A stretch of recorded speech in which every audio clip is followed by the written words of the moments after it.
안녕하세요. 권중강TV의 권중강입니다. 오늘은 4월 6일 목요일 아침입니다. 오전 방송을 보내드리겠습니다. 비가 아주 추근추근 와서 농촌에 계신 분들이나 산천 초목이 아주 미소를 지으면서 행복해 할 것입니다. 아주 봄비가 조금 늦었지만 그래도 잘 왔습니다. 정말 올해도 대풍년이 들어야 될 것입니다.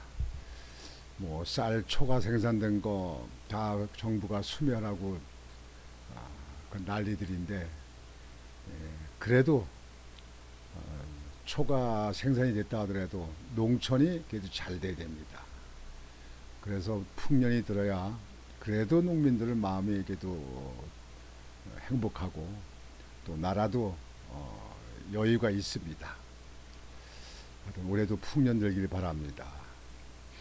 오늘 아침 방송은 여러분들에게 지금 며칠째 지금 현재 가만히 지금 보면은 말도 안 되는 일 가지고 그냥 자꾸 언론들이고 뭐고 되풀이 얘기해서 오늘은 제가 마이크를 잡았습니다.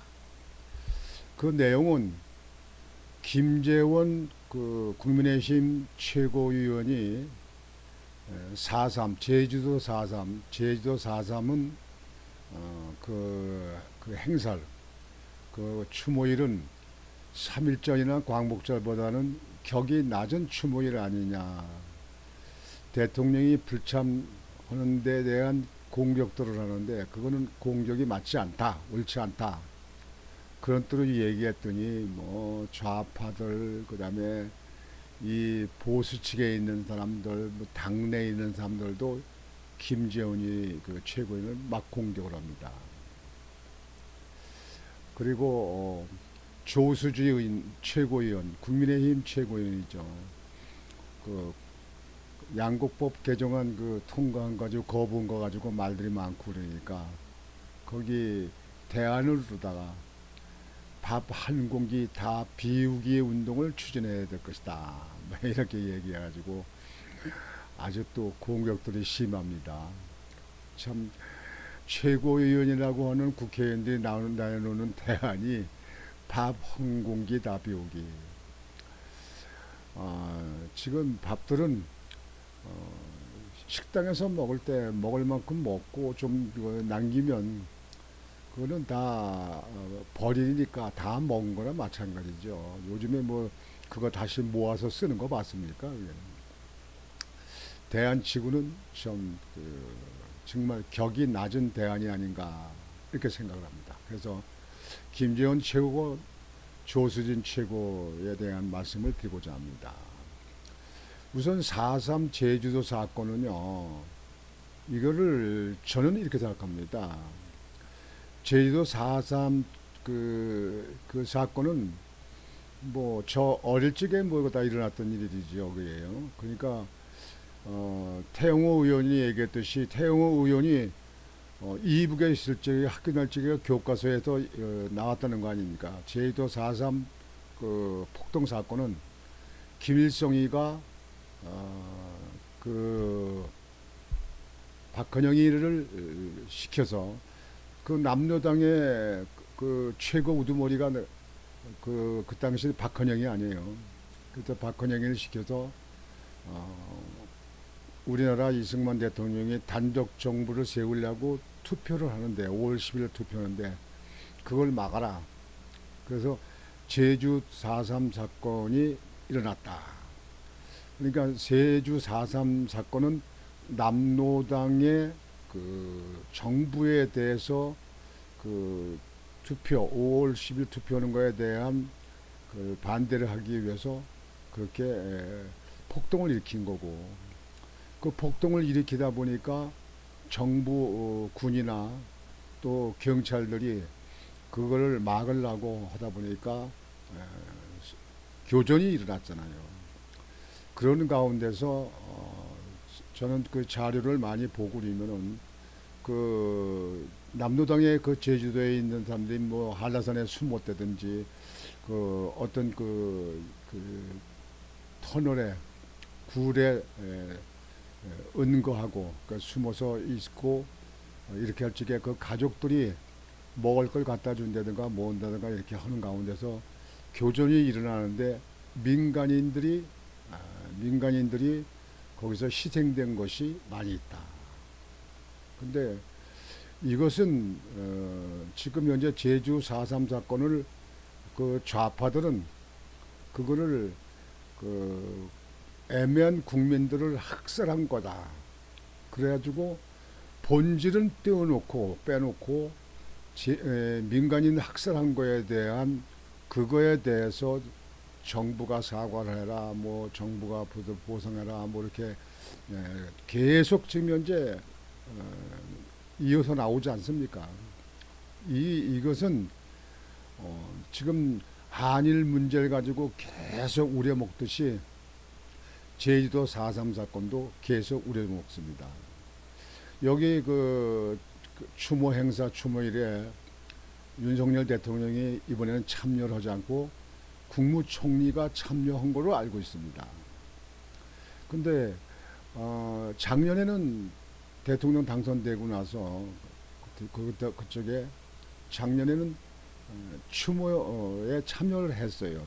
윤석열 대통령이. 근데 올해는 뭐 다른 일정도 있고 그러니까 거기 참석을 안 했더니 참석을 왜 안 했냐 뭐 했냐. 역대 대통령 문통도 뭐 5년 내내 다 참석했습니까? 뭐 두세 번 참석한 걸로 좀 이제 알고 있는데요. 역대 대통령도 그렇잖아요. 근데 여기서 저는 반드시 이 국가에서는요, 이러한 문제는 우리 후대의 역사를 남겨주기 위해서 확실하게 나눠야 됩니다. 그러니까 제주도 4.3 사건의 원조, 그 상태는 남로당이 폭동을 일으켜서 남로당이 정부군에 대결을 하고 이렇게 하면서 이뤄졌다. 그러니까 그 4.3 사건에 대한 그 이야기를 그거는 그것대로 역사에 밝혀주고 남도당의 헌걸 밝혀주고 그 다음에 민간인들이 서로 거기서 정부군하고 싸우다가 민간인들이 많이 사상된 거 뭐 일부러 민간인들 집이 찾아가서 뭐 사살하고 그렇게 했겠습니까? 그러니까 민간인 사살에 된 것은 민간인 사살한 거를 민간인 죽은 거에 대한 그 사망한 것에 대해서는 그대로 조사를 해서 거기에 대해서 정부가 일정 부분 보상을 한다든가 이렇게 하는 걸로 나눠줘야 된다고 생각합니다. 근데 4.3 사건을 민간은 그 학살 그거를 갖다 내세우고 4.3의 그 남로당이 정부군과 폭동이 일으킨 거에 대해서는 파묻히고 이 민간의 학살만 내세우는 거예요. 그러니까 4.3 사건은 민간은 학살한 날로 이렇게 잘못하면 이 학생들이 알 수 있다는 얘기죠. 그러니까 4.3 사건은 반드시 분리해야 됩니다. 4.3 사건의 그 남로당의 그 폭동 사건, 정부군과 대결하고 정부가 싸워서 했던 그 공산당들 그거는 그거대로 역사에 보여주고 그거와 관계해서 그 이외에 거기에 있는 국민들이 많은 국민들이 그 학살이라든지 사살당한 거는 그대로 보여주고 그래서 역사는 확실히 보여야 됩니다. 4.3 사건이 지금 현재 민간 학살의 날입니까? 그거는 좌파들이라든가 공산주의 이런 사람들이 억지로 지금 현재 정부를 흔들깁니다. 여기서 더불어서 말이죠. 5.18 광주 사건도 그렇습니다. 저희들이야 뭐 다 봤지 않습니까 당시에. 뭐 최규하 대통령이 뭐 헬기 타고 하는 것도 뭐 뉴스 나오고 말이죠. 광주 5.18 사건도요. 거기에 5.18 사건이 처음에 일어날 적에 거기 그 시위대가 경찰서고 파출소고 그 침투를 해서 총을 갖다가 그 끄집어내 가지고 하고 또 뭐 장갑차를 끌고 나온다든가 차를 끌고 나온다든가 뭐 이렇게 해 가지고 그래서 정부가 맞서는 과정에서 이 충돌이 일어났는데 그쪽에 민간인들도 뭐 총이 사람을 피하는 거 아니니까 사살된 사람들이 있단 말이에요. 그 죽은 사람들 그런 사람들은 애매한 국민들이 죽은 사람들은 그 사람들대로 저기를 하고 5.18은 5.18 그대로 한 제도 더 넣지 말고 빼지 말고 여하튼지 정부군에 대항해서 총을 들고 싸웠던 거거든요. 만약에 그 총을 들지 않고 비폭력으로 저 인도의 간디처럼 비폭력으로 저항운동하고 뭐 정부하고 싸웠다면 이거는 아마 역사에 아마 남을 겁니다. 그거는 뭐 3.1 독립운동 같이 뭐 이렇게 될지도 모르죠. 근데 총을 들고 탱크를 들고 무기를 들고 정부군과 대결했다는 것은 어느 뭐라도 그건 해명이 안 됩니다. 그건 설득이 안 됩니다. 그래서 그것도 분리해야 됩니다. 광주에 그 총 쏘고 뭐고 했던 사람들은 그대로 역사에 저기 하고 그때 따라서 또 2차적으로 그 광주 시민들이 살살당하고 뭐 이렇게 사망하고 한 것은 그대로 거기다 비치고 몇 사람이 이렇게 그때에 이렇게 사망을 했다. 이렇게 그래서 그것도 분리를 해야 된다고 생각합니다. 그리고 5.18에 대해서는요, 지금 현재 많은 국민들, 저부터도 그렇습니다. 5.18 보상하는 사람들, 그런 사람들 왜 그 명단을 공개하지 않습니까? 정부가 정부의 예산을 지원할 때는요, 유가 원칙에 의해서 거기에 세세히 그 국민한테 알려야 됩니다. 그러니까 몇 명인지 또 누군지 어디서 이렇게 사망했는지 뭐 했는지 그걸 해야 되는데 그걸 알라고 한다든가 그거 가지고 문제를 할 때는 그 뭐 법적 처벌한다는 그 뭐 5.18법인가 모두 만들고 그렇게 했는데요. 그거는요 정치인들이 투표를 하기 위한 표를 얻기 위해서 그렇게 어거지로 만든 거라고 생각합니다. 5.18은 공개해야 됩니다. 반드시 공개다. 4.3 사건도 공개됩니다. 그 뭐 저 제주도 4.3 사건에 거기 그 남도당 거기 제주도에 그 당시에 그 폭동의 주모자가 김달삼이라고 나오지 않습니까? 김달삼. 제 기억에는 김달삼. 그러면 그 사람들과 그 부하들 누구누구가 그렇게 추정해서 4.3 사건이 일어나고 그렇게 했다 하는 거는 그대로 조명하고 아까 말씀드린 대로 민간인이 희생된 거는 민간인대로 별도 명단을 만들어서 그래서 거기에 대해서는 정부가 지원한다든가 보상한다든가 하는 거고 5.18도 마찬가지입니다. 첫째로 5.18 그 지금 현재 그 희생자 유공자연이라고 하는 사람들 명단을 공개하라 이래요. 반드시 해야 됩니다. 명단 공개하고 그 다음에 거기 그 5.18 사건에 총을 가지고 서로 맞서서 싸우고 교전했던 사람들에 대한 그 내용도 전부 역사에다 기술을 해야 됩니다. 이렇게 하지 않으면 역사를 왜곡하는 겁니다. 그거는 정치권이 자기들 그 입맛에 맞게끔 자기 패거리 정치하는 사람들의 그때 따라서 자기들 입맛에 맞게끔 하는 그건 억지입니다. 국민의 혈세가 들어가지 않는다면 모르겠어요. 국민의 혈세가 들어가면 모든 걸 공개해야 됩니다. 공개 안 하면 그건 직권남용이에요. 정부도 그렇고 또 이 국회도 입법이라고 하는 걸 갖다가 자기들 그 법적에 그 보장받은 입법 활동에 입법 기관이라고 하는 거에 가지고서 그저 무조건 밀어붙이게 하는 거 이거는 사실상 역사를 왜곡하는 겁니다. 역사는 바르게 그냥 그대로 사실대로 이렇게 기술하는 것이 우리 만대까지 후손 만대까지 그걸 제대로 알려줄 수 있는 일이고 그걸 거울 삼아서 그 다음에 거기 그런 경우가 일어나지 않도록 한다든지 그런 거에 대해 대비할 수 있는 그런 계기를 만들어줘야 된다고 생각합니다.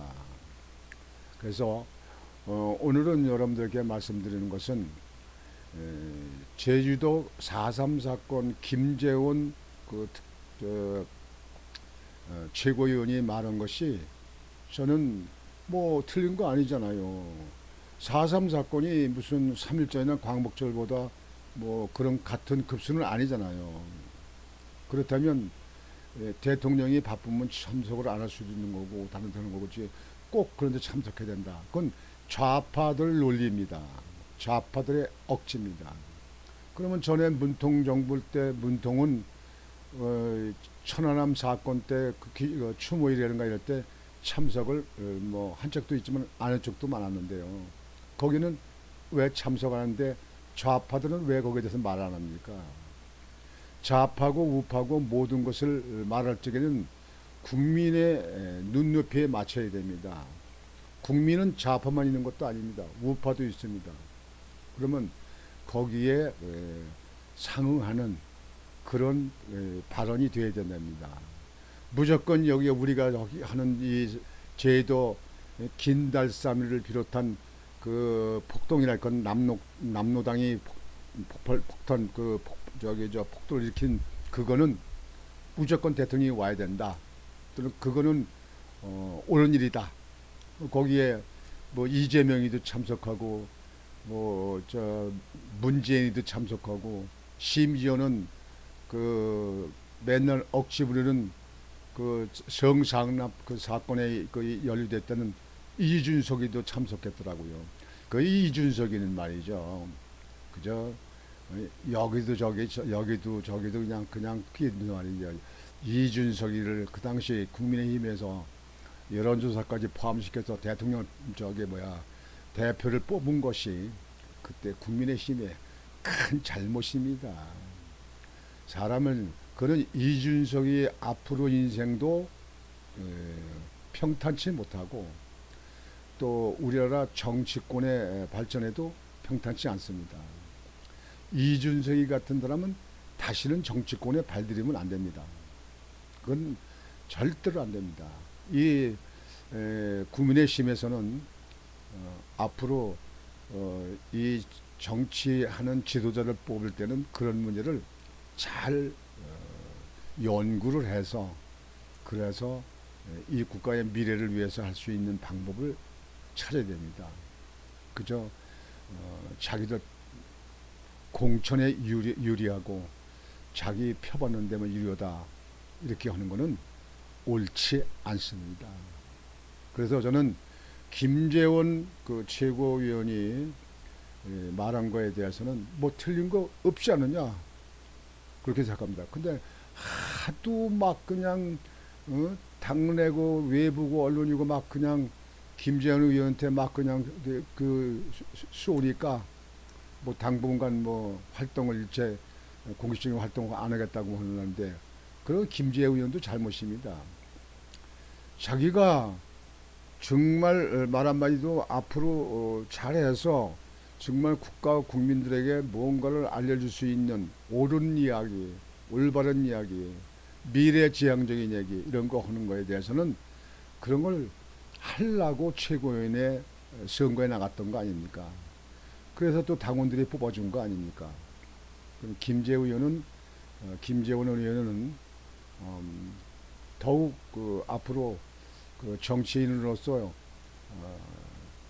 어떤 그 인기에 연연하지 말고 본인이 옳다고 생각하는 전 국민들에게 도움이 될 수 있는 그런 언어는 그런 메시지는 남겨줘야 된다고 생각합니다. 이제 그 조수진 의원은 뭐 지역을 얘기하려고 하는 건 아니고 그 전라도 그 고향이 전라도 여성이 있죠. 근데 조수진 의원이 최고위원에 당선됐어요. 근데 뭐 지금 현재 당내에서 뭐 이런저런 얘기를 갖다가 막 쏘는데요. 이 양곡법 개정안에 대해서 그걸 대안을 내놓는다 그래가지고 원래 국민의힘에 지금 119 위원장으로 지금 현재 되어 있잖아요. 근데 거기다 밥 한 공기 다 비우기를 운동을 전개한다. 119 위원회에서 추진해서라도 하겠다. 그런데 밥 한 공기 다 비우기 운동 그거는 괜한 그거는 아이들 장난 같은 소리입니다. 밥 먹을 사람 먹고 우리나라 사람들이 뭐 빵을 먹을 사람 빵 먹고 뭐 미음 먹는 사람 미음 먹고 또 다이어트를 위해서 뭐 식사를 안 하고 채식만 하는 사람들도 있고 하잖아요. 그런 거는 그렇게 해서 운동을 전개한다고 해야 한 공기 밥 한 공기 다 비우기 운동한다 해도 그건 큰 실효가 없습니다. 제가 먼저 방송할 때도 말씀드렸지만 대안으로 한다면 우리나라 통계를 봤을 적에 비가 많이 오고 바람이 많이 불고 태풍이 불어서 그 초가 생산되지 않고 그 평년장 이하로 떨어질 적에 그 당시에 최저 생산량이 얼마, 그 다음에 초과로 많이 나올 때가 얼마, 여기를 갖다 정부가 요즘에 뭐 컴퓨터 되어 있는데 얼마나 그 현황을 알 수 있습니까? 거의 뭐 99% 할 수 있어요. 그걸 뽑아가지고 이게 앞으로 이 농토가 다른 특용작물로 해도 되겠다 싶을 때는요. 지금 정부의 그 농촌 지도소를 통해서 농민들에게 특용작물을 해서 수입을 올릴 수 있도록 안전한 거 그렇게 바꿉니다. 그걸 바꿔서 쌀 농사를 짓는 것이 아니라 특용작물, 뭐 과일이든지 뭐 야채든지 뭐 채마든지 하여튼 다른 걸 할 수 있는 농토를 심는 거를 그 줄입니다. 그렇게 한다든가 하고 쌀 지금 현재 쌀을 갖다요. 여러분들 추석 때 쌀 그 송편 만들라고 쌀을 빻아 보시는지 모르지만 쌀을 송편을 만들라고 빻으려고 하면 그 방앗간에서 빻는 그 쌀가루를 만드는데 들어가는 비용이 거의 쌀값 명 정도 먹는다 이거예요. 제가 그 당시에 물어보니까 그렇더라고요. 그러면 이럴 때 정부가 쌀 소비를 늘릴 수 있도록 쌀을 뭐 섞어서 거기다가 밀가루 섞어가지고 빵을 했는데 영양가치가 더 나았다 뭐다 이렇게 할 수 있다든가 그래서 쌀로다가 소비할 수 있는 일 그런 일을 더 많이 만들어야 됩니다. 옛날 옛적엔 쌀이 모자라 가지고 술도 못 담그게 하고 또 떡도 못 해먹게 하고 그랬잖아요. 그 당시 옛날에 그랬습니다. 어느 때인가 제가 어릴 때는 그 정월에 그 갈래떡 있잖아요. 그걸 못 오게 해가지고요.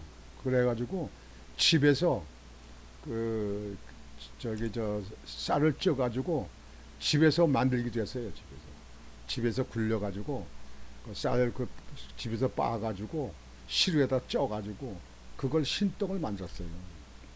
근데 그때 뭐 울퉁불퉁하고 보기는 사납지만 그래도 맛은 그 당시에 있더라고요.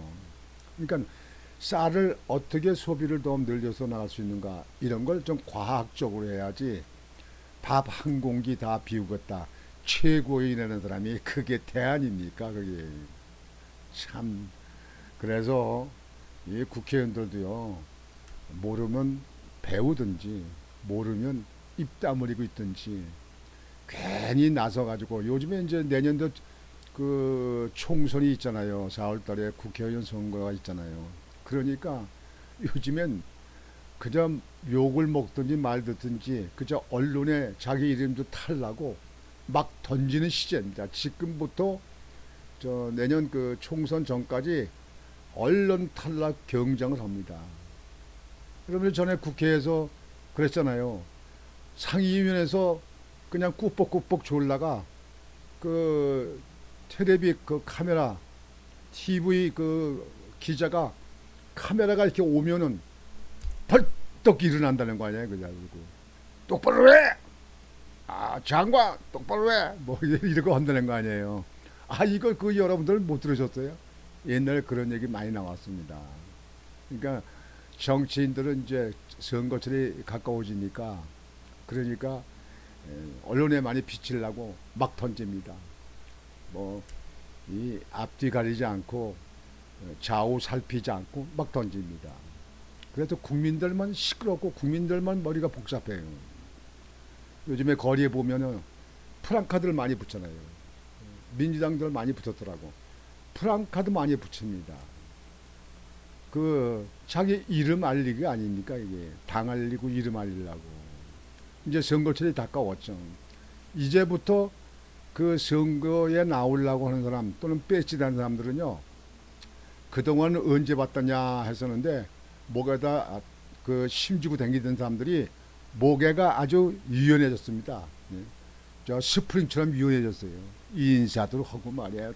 그냥 지나가다 저기 아는 사람이 지나가면 쫓아가서 인사하고 말이죠. 뭐하고 요즘에 그냥 이걸 싹싹 비비기 잘하고 뭐 이런 거 합니다. 때가 됐죠 이제. 나 표 좀 찍어줘. 또 4년 동안 또 돈 좀 벌어먹게. 이번에 국회의원들 보니까 재산 늘어난 사람들이 뭐 3분의 1은 되더라고요. 뭐 1억 1억 5천씩 늘어났더라고. 그러니 국회의원들 안 하겠습니까? 그냥 국회의원들 하면 뭐 후원금도 나오고 그다음에 뭐 200몇십가지가 있는 특권이 있고 예? 불체포 특권 여자 이재명이 같이 노웅래 같이 불체포 특권에 그냥 방탄복을 입고 말이지 예? 그래가지고선 거기서 숨을 지내려고 하는 그게 국회의원 하려는 거 아니에요. 우리나라에서 국민들이요 어떻게든지 공천받아서 국회의원만 들어가면 그냥 먹고 살만하다 이렇게 생각해서 그냥 국회 그럽니다. 일은 개떡도 안 오고 뭐 당선만 되면 어디가 있는지도 몰라요. 그죠? 외유 나가는 거 일수고 말이지. 이 우리나라는 정치인들요. 그 보좌관 있는 거 9명 있는 거 그냥 절반으로 딱 자르고요. 아니면 운전기사고 비서나만 둬도 돼요. 저 덴마크 같은 데는요. 보수도 없어. 자동차도 없어. 자전거 타고 댕겨 자전거 타고. 근데 우리나라는 왜 이렇게 국회의원들한테 특권을 많이 줍니까? 왜 이렇게 보수를 많이 줍니까? 왜 이렇게 보좌관을 많이 줍니까? 이거 뜯어 고치는 사람이 앞으로 나와야 됩니다. 반드시. 지난번에 그 김진표 국회의장이 뭐 50명 늘리는 거 갖다가 하려고 하다가 그냥 국민들이 난리치고 보니까 쑥 들어갔어요. 국회의원 우선 1차적으로 100명 줄이는데 우리 국민들한테 국민투표를 붙이면 아마 무조건 가결될 겁니다. 숫자만 많지 보좌관 많지 아니 능력 없고 실력 없으면 국회는 그만두지 무슨 보좌관을 9명씩이나 둡니까? 여하튼지 오늘 여러 가지 곁들여서 말씀드렸는데 김재원 최고위원의 4.3은 3.1절이나 광복절보다 격 낮은 추모일이라고 하는 거에 대한 틀린 말 아니다. 저는 그건 옳말이다. 이렇게 생각합니다. 그리고 조수준 의원의 밥 한 공기 다 비우기 운동 전개한다. 그걸 추진한다. 그 쌀을 소모시키기 위해서 그렇게 한다. 그렇게 하는 거는요. 그건 아이들 가지고 하는 이야기. 그거는 가당치도 않은 효과 없는 이야기라고 생각합니다. 조수준 의원도 공부 좀 더 해야 됩니다. 국회의원이 공부 안 하면요. 매일 얻어찹니다. 야당의 많은 의원들 한동훈 법무장관한테 국회 상임위에서 보면 매일 깨지잖아요. 매일. 거기 한동훈 그 법무부 장관한테 거기서 아주 완전히 두 손 든 사람들 이런 사람들 꽤 있더라고요. 어떤 사람 손도 한동훈 장관이 손 말을 하니까 손도 이렇게 떨었다는 거야. 뭐 수혈증이 있었던 건지 아니면 한동훈 장관이 말하는 게 너무 날카롭고 무서워서 그랬는지 모르겠습니다만 여하튼 내년 총선이 다가오는데요. 이제 공천을 잘해야 되는데요. 그냥 지금 국회의원들 우선 100명, 150명 빡 줄여버리고 보좌관 절반으로 줄이고 그 다음에 이 공천을 적에 그냥 8, 90%는 전부 바꿔버렸으면 좋겠어요. 바꿨으면 좋겠어요. 오늘은 여러분들에게 오늘 아침 방송은 이렇게 말씀을 드리고 마치겠습니다. 여러분 오늘도 상쾌하고 오늘도 즐거운 하루가 되시기를 바라겠습니다. 권진광 TV의 권진광이었습니다. 여러분 안녕히 계십시오.